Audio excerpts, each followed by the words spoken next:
Hey YouTube, how's it going? It's me, R Squad 911, back again with another DIY video. I've just been going nuts modifying, well, doing little simple modifications, simple and cheap. So when I say cheap, is because I don't want to spend $100 on getting a replacement relay. When the Hasbro guys did a pretty decent job of making this one look as screen accurate as possible. And now the only crappy thing about it was, well, I've already done the mod and I wish I did the video while I was doing it, but I mean, it's super duper simple. What I'm going to do is I'm going to remove it right now. Yeah, you can see here that I've changed the screws. It's not those silver Phillips heads. I replaced it with these nice M3 8mm machine, or I don't know, steel 8.8 engineering strength screws. You really don't need them for strength, but they do look pretty nice.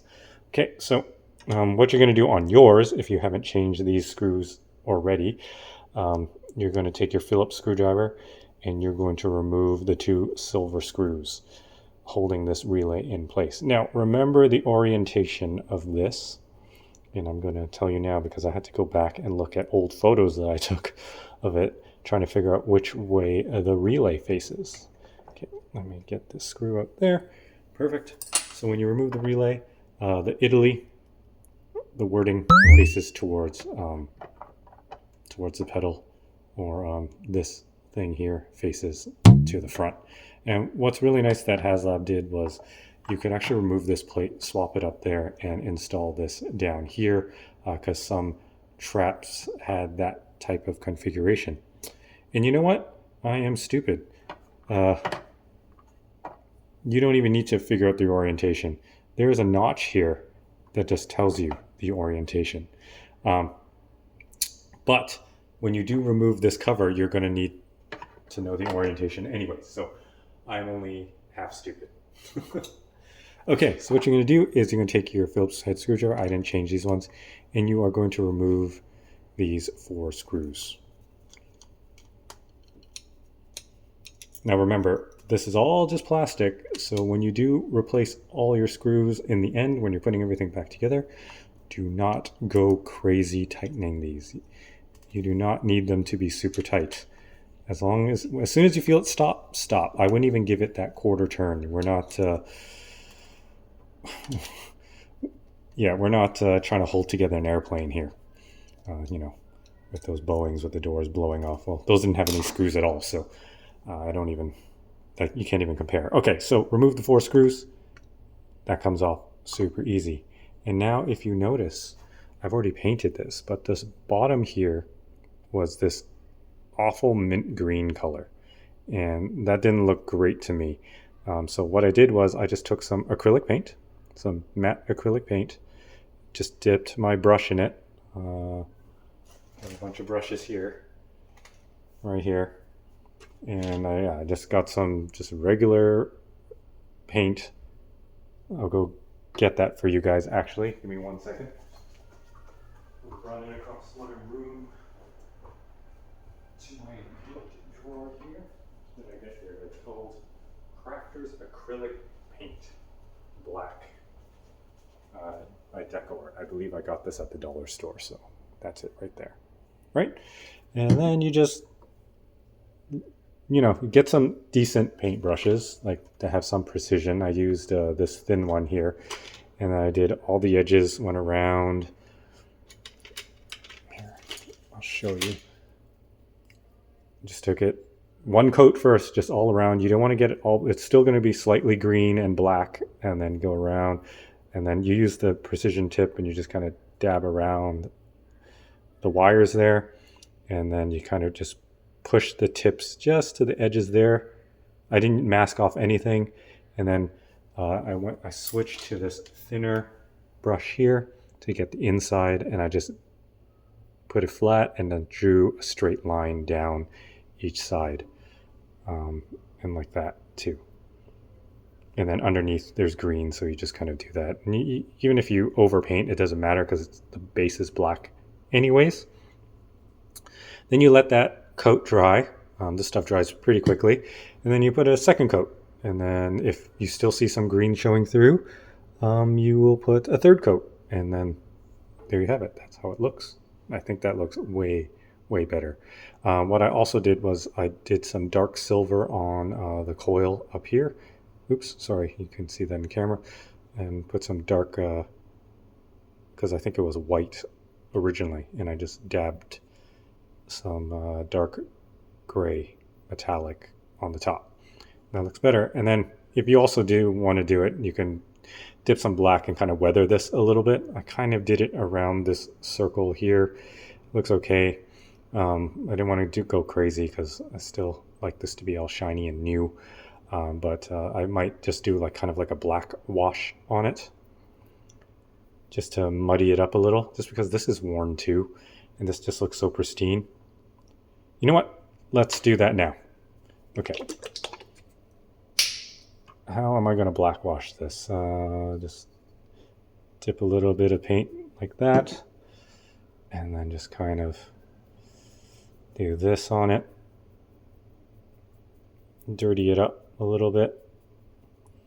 That kind of looks pretty good already, but then you just want to use your finger, just kind of rub it on.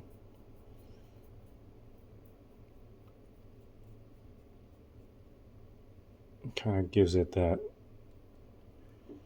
kind of more weathered, dirty look. Go a little bit more on here.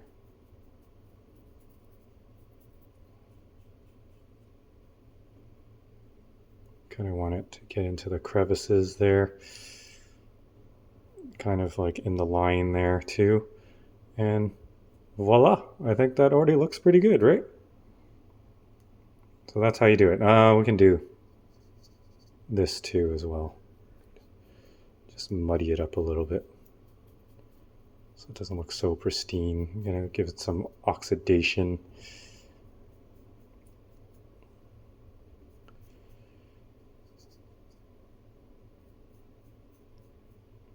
There we go.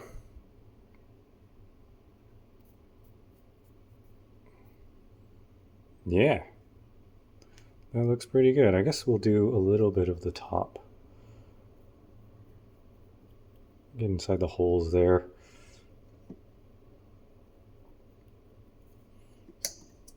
I have nowhere to like squirt this onto. Usually I'll have like my painter's palette and then just kind of squirt some on there.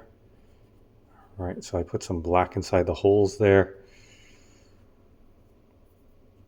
I'm just rubbing that off with my finger. It doesn't stick as well, just because it is kind of like this glossy finish to it. And I don't want it to look like how they weathered the HASLAB pack. Does that look horrible? But yeah, I think that's pretty good. These holes, I just want them to be a little bit more darker. So it gives it more of like that wear look.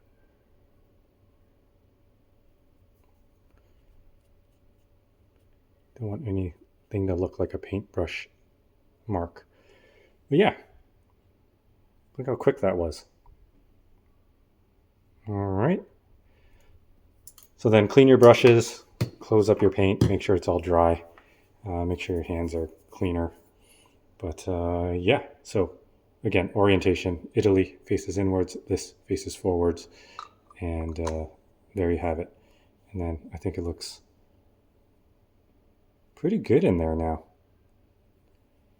And then you just close everything up and install it back and enjoy saving that extra $100 in your pocket. Oops, I did that wrong completely. This goes forward. The gold piece faces forward. Okay, there we go. Yeah, and then I think that looks good. You don't have to spend 100 US on actual. Well, I might have to if I break this. But yeah, you know what I mean. Okay, that's how it goes. Cool. Yeah, you don't have to spend 100 US on an actual one when this one is good enough already. because man, the trap and the PKE meter was $299. You're going to spend $100 on this, like 1/3 the cost. That's just makes zero sense. If you want to weather this up a little bit, I would take about 2000 grit sandpaper and just kind of give it a light haze. And you're good, but I'm not going to do that to this. This will eventually get all like worn because it already has this yellowed look to it. So it's fine by me. And yeah, when it has that yellowed look, that kind of makes it look like there was heat in there, yellowed the plastic. That's why you should muddy up the inside. And I'm glad I was able to do that on camera with you guys. But okay, that's it for now. Please like and subscribe, comment below. Stay tuned for other little DIY little projects that I'm going to be doing that are going to be cost effective. But yeah, we'll see how that goes. All right, so yeah, I'll catch you guys on the next one. Peace. Happy modding.